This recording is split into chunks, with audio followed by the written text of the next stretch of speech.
it's multifaceted, but I've got it condensed down to one page. So I can just let you have that and kind of follow me. I don't know if the changes to 95 have been finalized to a private contractor at this point, but you can see what my position is. Yes. Here. Yep. What? Well, this is it's a lengthy thing, and so I don't. How about this? I'll do my best to kind of address what I see the question as, but if you don't think I've addressed all the nuances, then ask me to follow up. How about that? Okay, or else I can. Okay, why don't you? Okay.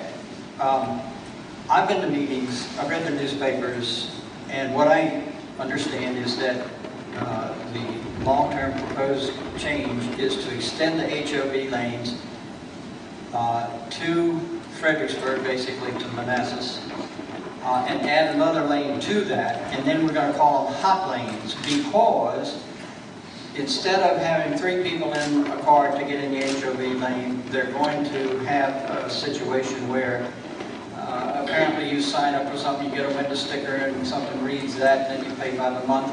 And the newspaper reported that it was said that they would be charging during the busiest time somewhere around $15 to $17 one way from Fredericksburg to DC. Now that sounds, you know, you can put 4 people in a car, and so you're paying, you know, not $15 a person.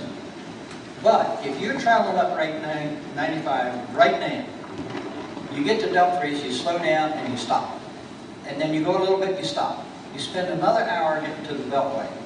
But you look at the HOV lane, and the traffic is going, not stopping. It's usually picking about 50, 55 miles an hour. And that is not solving the problem. It never did. It meant to, but it didn't. It seems to me that the proposed change is going to make it more difficult for people to get in the hot lanes because it's going to cost more than they can afford.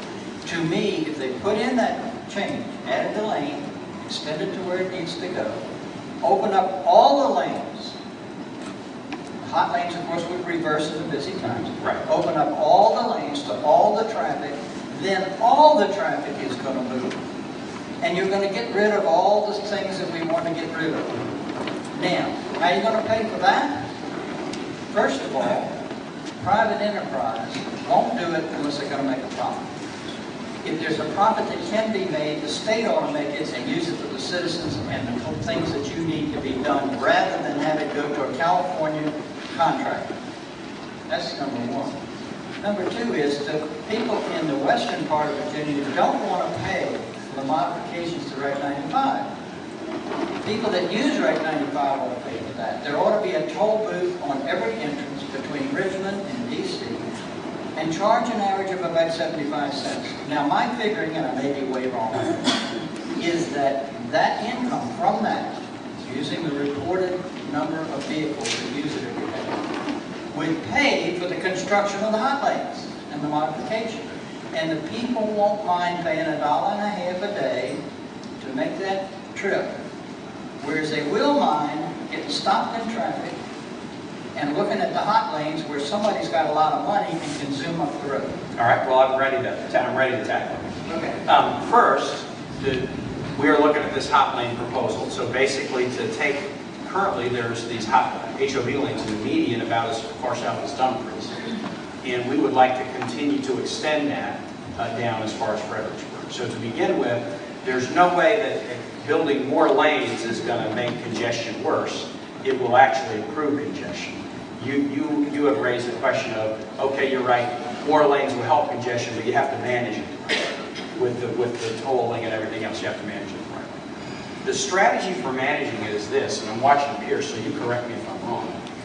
When it is built, you can access it either through the toll or through high occupancy vehicles with three occupants. So you'll be able to get on this hot lane for free with 3 occupants. Or if you don't have 3 occupants, you got to pay. If you're a public transit vehicle, you can also pay for free. So we will have down the median all the way as Fredericksburg these what are now HOV lanes that can only be accessed by multiple, occupants in a vehicle, and that's why you see it whizzing by. We're going to let some single occupants on if they're willing to pay. Why are we using the private sector to do this? Because the state doesn't have the upfront money to pay. So, well, you're right, and so we could get money by putting in toll lanes, but we want to leave a no-toll experience for those who would rather do that. So what we'll have is a no-toll experience on 95, as it is now. We'll have these median lanes where you can get on either with multiple occupants or by willing to pay a toll, and that should spread out the traffic. Now, I'm not a traffic engineer, but I got good ones that I trust. But the good news is we have come up with a creative way where we can build more lanes, and more lanes, if managed right, will lead to less congestion. Well, If I can, I want to take some other questions, if I can. So we go right back there, please. Governor, I'm familiar with the transportation system in the nation, and your figures up there talked about where the money was coming from. Right. And you, in no case, put the toll money that Maryland collects, that Delaware collects, that New Jersey collects, and I pay some of that. Yep. I want them to pay for some of my roads. And I'm serious, and I'm familiar with the VDOT argument. You can't do that. I'm tired of that argument. It can be done because everybody. The other question I would say to you, and address it to the Secretary too, is we need to stop this foolish studying of everything to try to get the perfect solution. You said it's impossible. I think it's impossible. Go on and do some stuff. Make some mistakes. We fixed it before. We'll fix them again. Yeah, great point. I mean, your second point, there is no perfect solution. If we wait for it, this thing will keep getting worse and worse and worse and more expensive, and we lose ability to fix it. So we do have to act. And you're right, we can act and then tweak it and adjust it and improve it. On the tolling, the VDOT's position is not we can't toll. I mean, we toll a lot, and we got a lot of projects on the drawing boards where we can toll.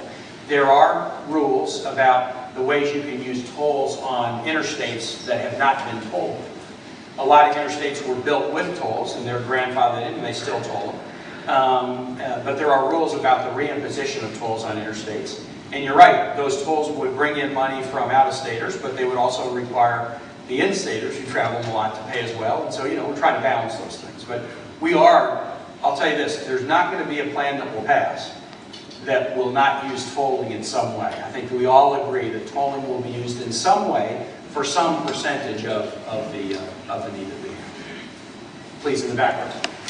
Governor, if media criticism, they can hear me. If media criticism is any indication, you've had a wonderful administration. You haven't drawn as much fire as some. One of the criticisms I've heard several legislators make is that some of the projections, I suppose they are termed your economists made, were a little rosy. And I'm wondering what, if anything, are you doing to try to get more realistic numbers going forward into this contraction of economy, and how does that fit into your plan? Sure, absolutely. Let's talk about projections. Because legislators have often in the same week said my projections were too rosy, and then turned right around and said they were too pessimistic. In fact, I've been through a series of events in the last 6 months where, depending upon the day, I'm either wildly optimistic or the governor's trying to create fear and gloom. It kind of depends what suits the purpose of the day. But let me step outside of what I say about our projections. We are one of the few states in America that have a AAA bond rating, which means we get the top rating by all the bonding agencies for our fiscal soundness. And one of the things they look at is the accuracy of our fiscal projections. We never get the projections exactly right. We do a 2-year budget. The average variance between our budget and actual revenues over the course of 20 years has been about a 1.7% differential. The year that I was working on it, where I really got criticized, I think we were about 1.5% off. Every private sector guy I talked to, and I used to run a private sector business, said, man, if you can get within 1.5% of your projected revenues, you're doing really well. So it is the case that we never hit it exactly right. But one of the reasons that the agencies look well upon Virginia is that we use a consensus forecasting model. It's not just what the governor says. When I do my revenue forecasts every year, internal economists prepare them. They give them to external economists. They then make their joint recommendation to me, and then I bring in the legislative leadership and the business community, representatives of the housing sector, transportation sector, agriculture sector, and we go over the projections together, and then we reach a projection that's a consensus forecast. That doesn't mean that we hit it 100%, but it means that I bring all to the table, and that has generally, over the course of the last 10 or 15 years, helped Virginia be pretty accurate. We are in a tough spot right now, obviously, because the economy has slowed pretty significantly. Average over the last 20 years, Virginia revenue grows by 7.5% a year, which is really healthy. We've been in a good place. But the revenue growth this year, the fiscal year, is going to be about 1.8%. And I don't know that it's going to be that much better next year. So what that has meant is, as the revenues have slowed, we've had to really tighten up. I took $300 million out of expenses in October. We reduced the budget by another $1.4 billion in February, working in tandem with the legislature. So I know that, we can always try to be better, but by the objective benchmarks of the bonding agencies and the private sector, our performance of revenues to act to projections is about as good as it gets even in the private sector. Thanks. Thank you. Please.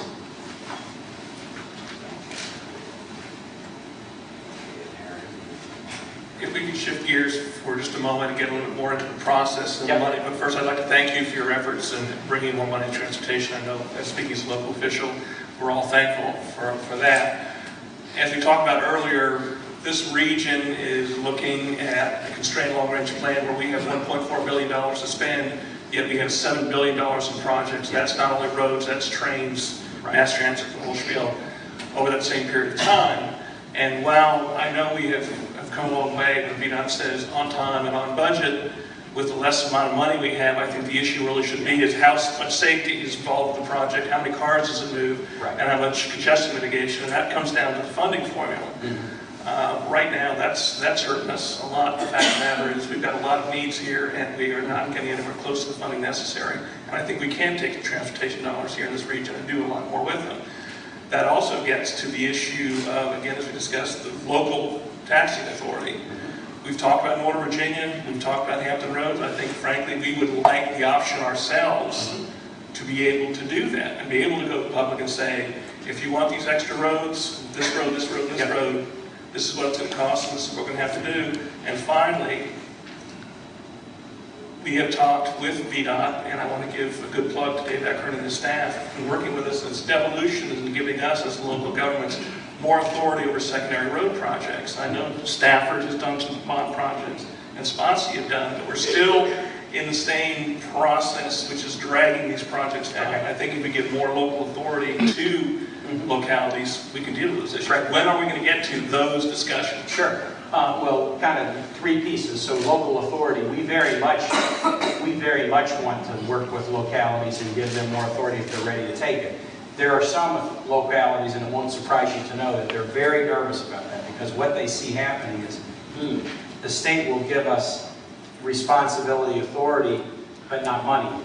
And so suddenly, these things that the state was doing, it will be on our shoulders to do it, and we won't really have the ability to do it. So we're trying to be sensitive to that and work with localities and give them more authority under circumstances where it's really clear that we're not just trying to push the problem off on your shoulders.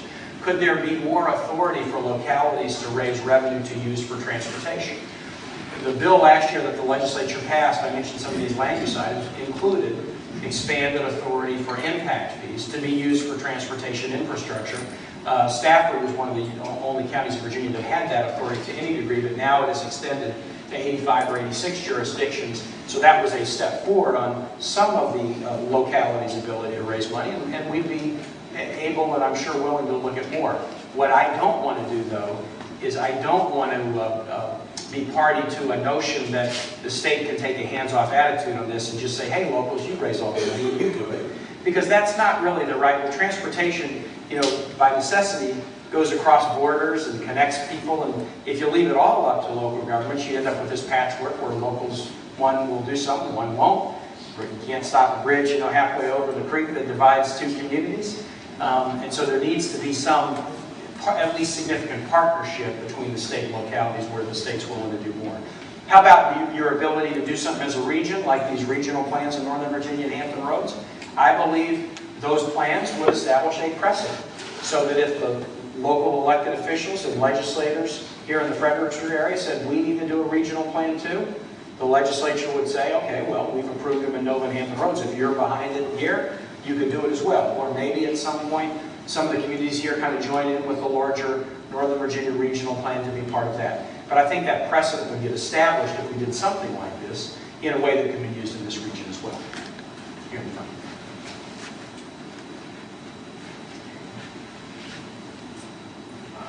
Hi, I'm one of those folks who believes that you can't build yourself out of congestion, and I rely on transit to get to work. And I've noticed, at least in the newspaper here, that our representatives seem to be willing to sacrifice transit as the first thing in terms of what gets funded and what doesn't get funded, because fewer people use transit. And so my question to you, sir, is: you have a three-part plan. Is the transit the first thing to go if you got to give up something? Great challenge. Everybody hear the question? Last year, so let me give a plug to the legislature as I answer your question. Last year in House Bill 3202, and this piece of the bill survived, we took 2 cents of the existing recordation tax and earmarked it into public transit operations. And that was a dramatic increase in public transit spending statewide. That phases in this year, doesn't it, Pierce? So we wouldn't see the full effect of it until the fiscal year that starts at the beginning of July. But you're going to see significantly greater investments in transit as a result of that bill last year. This transportation change fund, if you get 3/4 of the 140 million, so what's that going to be? A little bit over $100 million will be into public transit and rail. Again, that is a huge step forward for transit. It's not third in priority to me. It's just third because it's kind of a different and new piece. But I'm definitely going to fight to keep it in.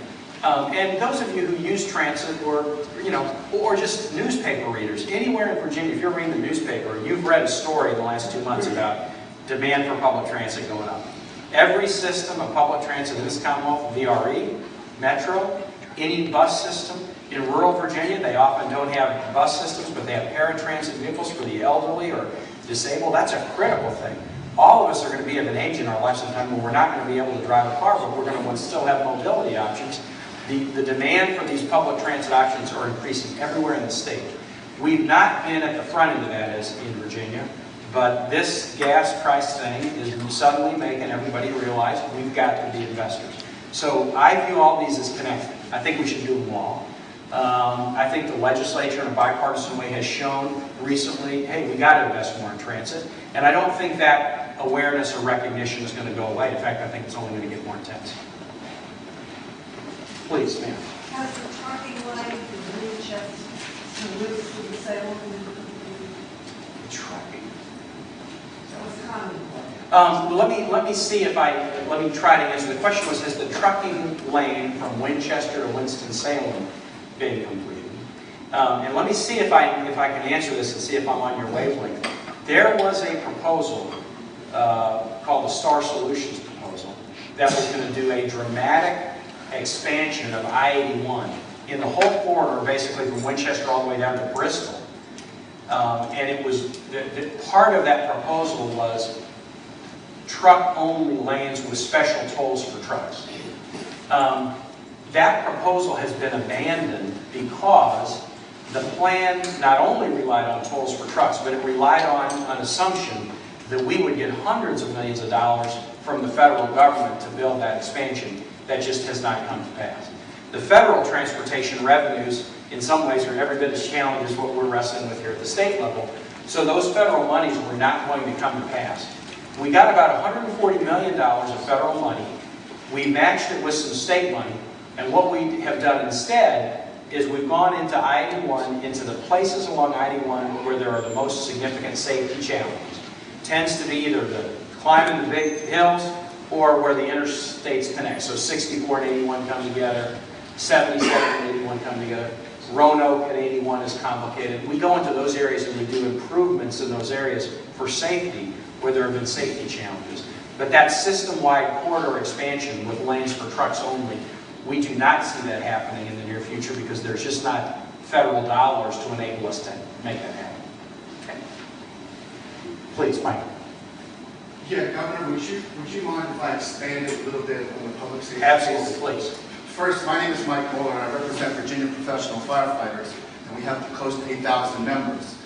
Just a little bit less than 25% of them work in Loudon, Prince William, Arlington, Fairfax, and Prince William. But they all, because of the cost of housing in those areas, live off the I-95 corridor. Many of them are your constituents. A lot of our members live in Delegate Cole's area. A lot of our members live in Senator Houck's area. We deal with quality of life issues also. We're your Little League coaches, we're your soccer coaches, we're the people that, that help make up a community. So we have those quality of life issues too, as it relates to, transportation. Also, I really appreciate, and our members here from Fredericksburg and Stafford appreciate your attention to the public safety. We believe that a lot of times it does go overlooked, but you spent a good amount of time talking about that because we are concerned about bridges. We have to reroute ourselves when bridges will not accommodate these large fire trucks that you see. When we reroute, that person who's relying on us to do CPR doesn't have a chance. There's people who rely on us to put the fire out, they don't have a chance because we can't get there quickly enough. Now, our association has, through convention action, endorsed the original transportation plan. And we do it because the cost of doing nothing. The cost of doing nothing is going to require, it already requires people in the Board of Supervisors in Fairfax and Loudon to build more firehouses. Because the firehouses are built on response times. And when you have to build more firehouses, you have to hire more firefighters, and you have to buy more fire trucks. So local governments are already having to tax every one of us in this room. So we as Virginia Professional Firefighters don't think it's acceptable for Democrats and Republicans to come home without having solved the problems that we believe that they are charged to solve. And transportation is a critical one, as is public safety. Thank you, Mike. Thank you. Other questions? I'm going to come here to Mayor, and then, ma'am, I'll come back to you. Please. Just in regards to safety, our road system is fragile. So often we hear about accidents involving trucks that close 95 corridor, other corridors for hours and hours. We've all had the experience, we as anybody who's driven on 95, to be passed by a rapidly moving truck when we're going near the speed limit, maybe a little bit above it. But I think there has to be, I really thought for a long time that there has to be more enforcement on truck drivers. They can't be lethal weapons in the wrong hands. And I know they're necessary, but I really do think there ought to be a separate set of laws for finding truck drivers if they're exceeding speed limits or breaking rules. Let me just take that up. It is the case that there are some things we can do for safety that are not spending dollars on the infrastructure, and I agree with you that speed enforcement is one of the things we can do. We often hear that in the I-81 corridor. Ma'am, you asked about I-81. The number of trucks, the speed of trucks is one of the most persistent complaints we get from folks there. And I do think that one of the answers to that is more vigorous enforcement. The state police separately is working on me and on the legislature. They would like to have more folks so they can do more enforcement. That's a budgetary issue too. They have a plan for how they want to expand the numbers of the state police so they can do more of that work. We've worked with them on some aspects of it this year. It turned out that because of the revenues were so slow, it was not a good year to go into a significant expansion mode. But it is a plan that they have on the table that we're wrestling with them on. And I agree with you that some of the, some better law enforcement with more folks to do speed enforcement can improve safety in important ways. Absolutely. Ma'am, here on the side. Yes. Is it true that money that is earmarked for our transportation fund is also spent on other programs? And if so, does anybody in Richmond intend to put it in a lockbox? Because basically what you're asking here, we've already paid once for transportation. You're coming to us for more taxes, be it in small amounts, but government has a way of feeding us by the spoonful to make the impact easy to swallow. And first thing you know, it's a bowl full. And I think it's, I think it's very irresponsible for our representatives to be doing that. Transportation money is transportation money, and it's like a slush fund. And I don't know whether people are aware of that, but I think it's very important that they know this. Yeah, let me kind of take the two halves of your question. Are transportation dollars used for non-transportation reasons? And then, the kind of just the basic taxation question. It was the case that in the past, when there have been tough budgetary challenges and the revenues have been slow, that governors and legislators, and this has been a bipartisan thing, nobody was, at fault for this, but governors and legislators have gone into the transportation funds and used dollars that were earmarked for transportation for what we call general fund purposes of education, healthcare, etc. Governor Warner, during his time, said, you know what, this was not wise. And so there was an effort to determine how much of that had been done, and then to repay the transportation fund for the monies that had been used. When I ran for governor, I said I would never use transportation dollars for anything else other than transportation, and we haven't. And the legislature's never asked me to. I think there is now a consensus that the transportation dollars should be sacrosanct and used only for transportation. And that is, in fact, what we've done. But you've asked me something that reminded me of something I forgot to mention, which is, in the bill that I had introduced with the legislature, each of these revenue sources that I mentioned will have a provision that says if they're ever used for any other reason, the tax expires. So if they're used for some other than transportation, the tax will go away. If in Hampton Roads, in the regional plan, it's used for transportation, but the transportation is somewhere else in Hampton Roads, the tax will go away. And so that is a way to kind of lock these monies up so that they're only used for transportation. And I know that there were going to be some other bills put in. I think one already has been put in to begin the process of amending the state constitution so that anything that's put into one of these transportation funds could never be used elsewhere. So you'll probably see some debate about that as well. Yeah, Senator Howe. Trevor, I'm going to like to just address the necessity for a statewide plan. Right. And I'm going to sound a little provincial about this, but I have to be because these are the people who elect me and send me down there. There's a great fear going on among some of the legislators, particularly in the Senate, who is firmly on board of a statewide plan with sources of revenue to get the job done. Your plan, some other plans. But there's a great fear that, particularly in the House of Delegates, that there may be an attempt made to only do a Northern Virginia plan and a Hampton Roads plan, and to go home and say, we've solved the problem. There's a big piece of Virginia between Northern Virginia and Hampton Roads, and it follows the 95 corridor and the 64 corridor. And I would just urge you, and I'm saying this to the audience also, that we should not get lulled into accepting that fix Northern Virginia, fix Hampton Roads, and we've taken care of it. You've got some of the fastest growing areas of Virginia along that corridor. Stafford, Spotsylvania, Fredericksburg, even Caroline. You go further to Henrico, Chesterfield.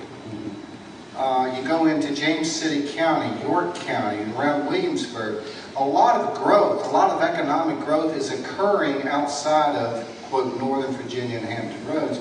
And I hope you would address that, or at least comment on that we simply have to have a statewide plan. We can't just fix Northern Virginia and Hampton Roads and get the job done. Well, I really believe that, Ed, very, very strongly, and for a number of reasons. Maybe first, I've been surprised they're doing 20 town hall meetings.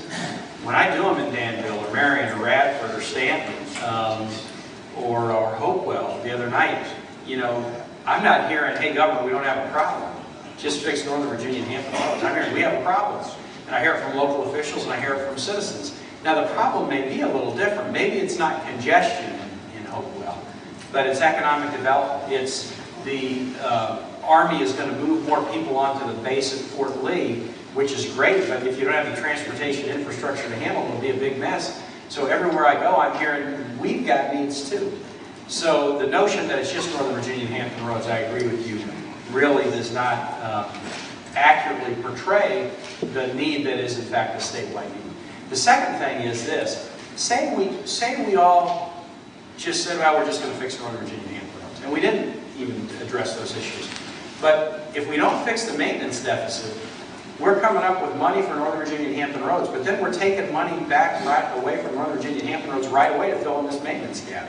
So we kind of would look people in the face and say, hey, by gosh, we're doing something good for you, but we would know that there's a big hole in the bucket and the money is going out to fill this maintenance deficit. So both because of the maintenance deficit, but more importantly because these needs do exist in other parts of the Commonwealth, a plan that doesn't really look at the whole state, I don't think really does the job. And you know, if we're going to do it, we just ought to do the whole job and not a partial job or a halfway job. It's tough enough, so let's just, I'd say let's just do this thing.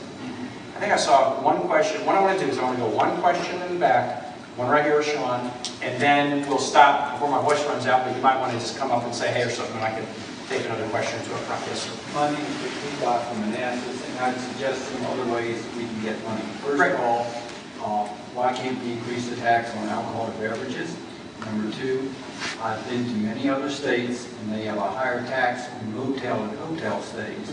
I believe the way it works now is if you're a city in the state of Virginia, you can tax hotel and hotel stays, but if you're a county, you cannot. The tourists who come here need to pay for part of the infrastructure that they use. A tax of a few percentage points more on hotel and motel stays is a way to capture these revenues who are out-of-staters. We have a beautiful tourist infrastructure here. We have beautiful places to see. I don't think these people care whether or not we have to pay 2 or 3% more in taxes for these things.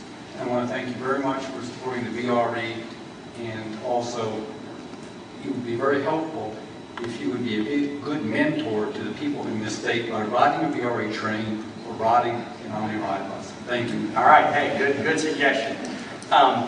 The two taxes that you mentioned, alcohol and lodging, are taxes that could be part of the mix. I didn't make them part of my proposal, but they could be part of the mix. A couple of questions or just thoughts. First one on the alcohol. I actually wrestled with this one a little bit at one point, but then I kind of decided, drinking and driving don't mix. I don't know that I want to have the taxes on alcohol be the source that I lean on for road and transit. Not that we couldn't, and not that maybe if folks figured it out, there might be some way to do it, but I didn't think about that, and I just kind of decided I didn't feel comfortable. And on the lodging side, you're right, that is a tax that could be used, but what we found as we talked with folks about this, there are communities in Virginia where tourism is king. I mean, Virginia Beach, Williamsburg, that area, tourism is big. And they tend to be very, very much against lodging tax increases because the Williamsburg or Virginia Beach area, they're competing with the Outer Banks or Rehoboth or Delaware, and they're very sensitive to the total taxes that tourists would have to pay, and they're very nervous about lodging tax increases as putting them in a competitive disadvantage with other areas. That doesn't mean that won't be discussed. There was a lodging tax that was part of a Northern Virginia plan last year, and I bet you'll see that come back on the table as a potential option this year. But that was why I did not include it in my plan, because I know especially in Hampton Roads, there was a high degree of concern about whether that would make them non-competitive with other tourist regions. Sean. Governor, I love your logo, but I see simple as the very first word on the left-hand side. That I know is not long, and I thank you for tackling about transportation. Especially in this legislature. One of the things that I really do appreciate is watching what you're doing, trying to make sure that everybody in the state gets treated fairly and equally. And so I just have one question, because I read through your 58 pages of legalese today and saw Northern Virginia getting treated differently than Hampton Roads. We've eliminated the transportation authority down there and kept the one in Northern Virginia. And unfortunately, Fredericksburg is not part of that piece. But, explain why, sure. On the two regional plans, the way to fund the regional plans I proposed is the same, using the regional sales tax. But how to implement them is a little bit different. In Northern Virginia, a number of years ago, a Northern Virginia Transportation Authority was set up with appointees from the local jurisdictions and some other citizens. And even though they really haven't had much money to work with, they've gotten along pretty well. They've done some good planning on the projects. There seems to be a degree of confidence in the region in that body as a decision-making body in picking projects and then trying to plan to put them in place. There had not been a similar authority in Hampton Roads until last year when the House Bill 3202 passed. And for a variety of reasons, that bill passed, but then the region was kind of like, boy, we're not so sure about it. And I just maybe bluntly would say, you know, a small jurisdiction like Poquoson would say, well, wait a minute, if you give voting power and the authority based on population, then Virginia Beach, you know, 20 times our size, will swamp us. Communities on one side of the Hampton Roads, the peninsula communities, looked at the Southampton Roads communities and said, we're not sure we have the same idea of what the right projects are. So there was actually a sense that that authority in Hampton Roads was not the right venue to use to implement the projects. So what the Hampton Roads legislator said is, let us pick the key projects, and those projects had long ago been identified by the Metropolitan Planning Organization. But VDOT, just take the money and put it into a Hampton Roads specific account and work with us on the projects that we've already picked. But don't create an authority where we end up fighting about these internal issues about voting power, etc. So that's why we would propose to do Hampton Roads a little bit differently, and that's just because in Northern Virginia there's been a confidence in the authority that didn't exist down in Hampton Roads. Let me just say this, everybody in this room's got a lot to do, and the fact that we've come out tonight really makes me feel great, and it's just a tribute of the fact that this is an important issue. I appreciate your thoughts and your questions and edits and revisions. This is going to be an important session. Each of you has an impact. The legislators, they do want to hear from you. And call them and, call them and encourage them. Be positive and encouraging. This is an important project, important issue. We know you can solve it. And if you do solve it, we're going to be behind you. Sometimes legislators worry, well, if I take a hard vote and do a hard thing, then people will be mad at me. Tell them, no, if you take a hard vote, you do a hard thing, we'll say, thank goodness for you that you've, stepped up to it. So call and encourage your legislators. I really appreciate you coming tonight, and everybody have a great rest of the week. Please. Let me give the last word to Sheriff Jones. Sheriff. I don't want to interrupt you. I'm eager to close. I didn't come to say a lot about transportation tonight, but I felt obligated to come and speak a little bit about public safety and the experiences we've had with Governor Kaine. I'm Sheriff Thomas Jones from Charlotte County. I live in a rural area, and our biggest problem with transportation is how to get our cows to the market.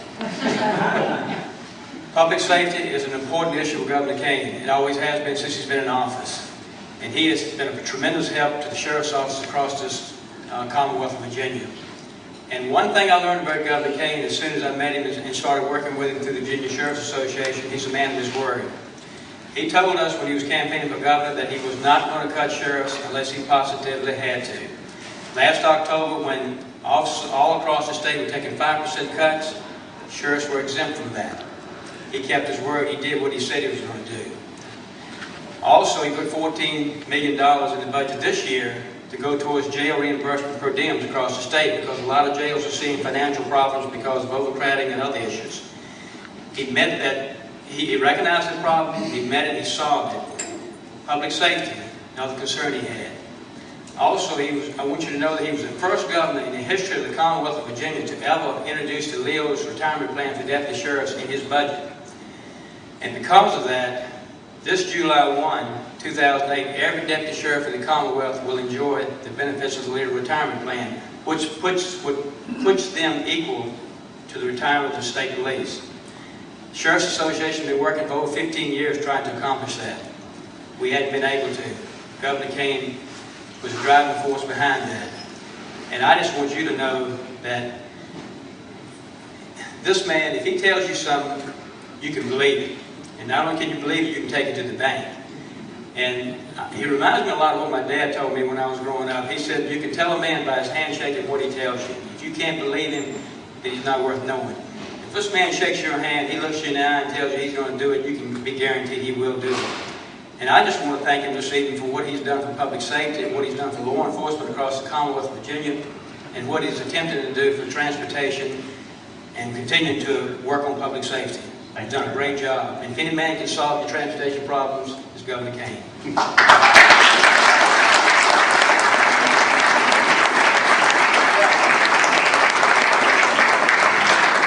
not going to say anything after that. That's a perfect end. Thank you, Sheriff, and thank you all so much for coming. If you want to stay and visit a little bit, I'd love to do that. Thanks a lot.